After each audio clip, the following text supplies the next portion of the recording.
Hello guys, welcome to a new blog. Thumbnail দেখে বুঝতেই পেরেছো আজকের ভিডিওটি বা আজকের ব্লগটি কী নিয়ে হতে চলেছে। এখন আমরা আছি ইডেন গার্ডেন্সের সামনে। এই হচ্ছে ইডেন গার্ডেন, তো দেখো লাইট দেখা যাচ্ছে। আজকে কেকেআর ভার্সেস সিএসকে। কেকেআরের লাস্ট হোম ম্যাচ আর সিএসকেরও কলকাতার এটাই ফার্স্ট এবং লাস্ট ম্যাচ।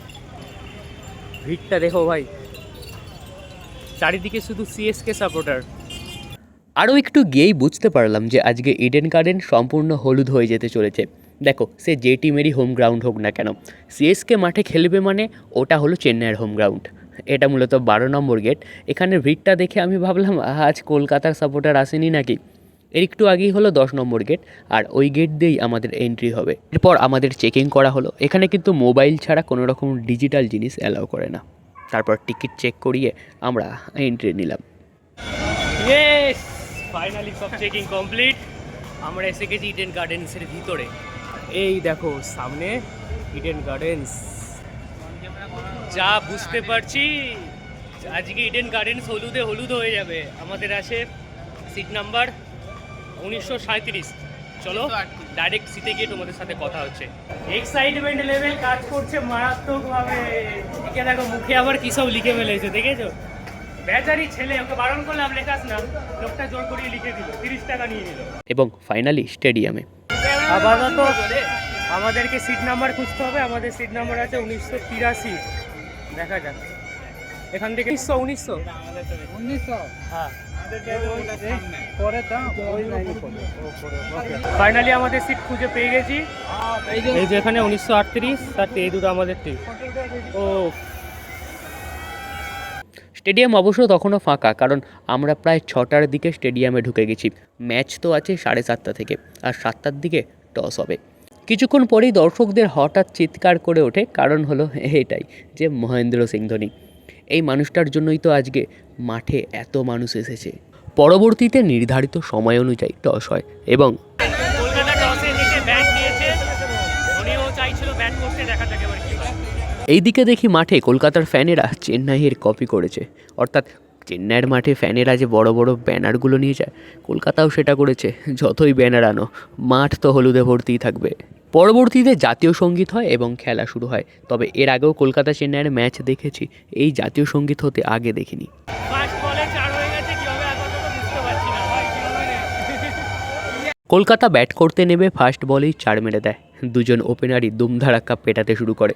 দেখে একটু টেনশানে পড়ে গেছিলাম যে ফার্স্ট থেকেই এত মারলে কত রান হবে রে ভাই। তবে কিন্তু তা বেশিক্ষণ স্থায়ী হয়নি। আমাদের AK-47 আসে এবং একটি উইকেট তুলে নেয়। এই যে এত আনন্দ দেখছো না, এটা তারই কারণ। তবে এবার ব্যাটে নামলো রাহানে আশা করি আমাদের হয়েই খেলবে, কারণ আগের বছর তো আমাদেরই ছিল, তাই না? আশা করেছিলাম তাড়াতাড়ি আউট হয়ে যাবে। একে তো এত মারছে, তার উপর প্যাথেরান আর ক্যাচ মিস। কি হবে রে? আর কি হবে? পাওয়ার প্লে শেষে 67 রান, মাত্র একটা উইকেট, আর একটা পুরো ক্যাচ মিস করেছে। বেদরক পেটাচ্ছে কেকেআর, বেদরক পেটাচ্ছে। কি জানি কত হবে টোটাল। তবে সেটা বেশিক্ষণ স্থায়ী হয়নি। এরপর নূর আহমেদের একটি ওভারে পরপর 2টি উইকেট নিয়ে নেয় এবং Chennai back to the game. মোটামুটি টাইম আউট হয়েছে, খিদে পাচ্ছে বিশাল। এরপরে প্রচুর ভিড় হয়ে যাবে, তাই খাবার নিয়ে আসি, খাবার তারপর নিচে খাবার অনেক কিছুই পাওয়া যাচ্ছিল, তবে আমরা নিয়েছিলাম কোল্ড ড্রিঙ্কস আর এগ রোল। তবে খাবার নিয়ে ওপরে আসতে না আসতেই ব্রেভিসের একটি অসাধারণ ফিল্ডিং দেখি। সত্যি রিপ্লেসমেন্ট হিসাবে একটি অসাধারণ প্লেয়ার পেয়েছি আমরা। কলকাতা 179 করেছে, 180 টার্গেট। আশা করছি আজকে জিততে পারবো, বাট দেখা যাক। এবারে তো এতই কপাল খারাপ আমাদের, কি বলবো। জলের বোতল 5টা জল 50 টাকা, জলের পাউচ, সরি। হঠাৎ করে দেখি স্টেডিয়াম অন্ধকার। আরে ভাই, কলকাতায় ব্ল্যাক আউট হলো নাকি? আরে তারপর জানলাম সেরকমটা কিছু না। সিএসকে ইনিং স্টার্ট হচ্ছে, টার্গেট 180। এখন ব্যাট করতে এখানে নেমেছে কনওয়ে আর আয়ুষ। দেখা যাক, আজকের ম্যাচটা জিততেই হবে ভাই। মারছে, একজন আউট হয়ে যাচ্ছে, উইকেট পড়ে গেল ভাই, কি হবে জানি না। আজকেও মনে হলো না। ঝড় উঠে গেছে খেলার মধ্যে, ঝড় উঠে গেছে, আর খেলা হবে না। তবে ঝড় শুধু মাঠে না, সিএসকের ব্যাটিং লাইন আপে উঠেছিল। 6 ওভারের মধ্যে 5 উইকেট পড়ে গেছে, ভাবলাম খেলা তো শেষ। এই ঝড় থামার পরেই চেন্নাইয়ের ব্যাটসম্যানরা 4-6-এর ঝড় তুলে দেয়। ব্রেভিস এসে একাই তো 1 ওভারে 6টা বাউন্ডারি মারে, অর্থাৎ 1 ওভারে প্রায় 30 রান। সেটা দেখে কলকাতার দর্শকদের বা কলকাতার সাপোর্টারদের মুখের অবস্থা খুব খারাপ হয়ে গেছিলো। আর চেন্নাইয়ের সাপোর্টাররা বা আমরা খুব আনন্দে লাফাচ্ছি। তবে তারপর অবশ্য একটা উইকেটও পড়ে যায়, কিন্তু তারপরেও খুব আনন্দ। কেন বলো তো, কেন এবার ধোনি নামছে, যাকে দেখার জন্য এত মানুষ এসেছে, যে মানুষটার ব্যাট থেকে একটা 6 দেখার জন্য, আর সেই মানুষটাই এখন ব্যাটে নামছে। আর ম্যাচ যে আমাদের দিকে ঘুরে গেছে সেটা বুঝতে পেরে কলকাতার সাপোর্টারদের গালে হাত। লাস্টে 30 বলে 40 রান বাকি, জানি না কি হবে। লাস্ট উইকেট আছে ধোনি আর ডুবে, জানি না কি হবে ভাই। ম্যাচ আস্তে আস্তে আমাদের দিকে, বলে 4-6, সাথে কলকাতার সাপোর্টারদের বলে মন খারাপ। চেন্নাই জিতে যাবে, বাট কলকাতার ফ্যানেদের অবস্থা এখন খুবই শোচনীয়।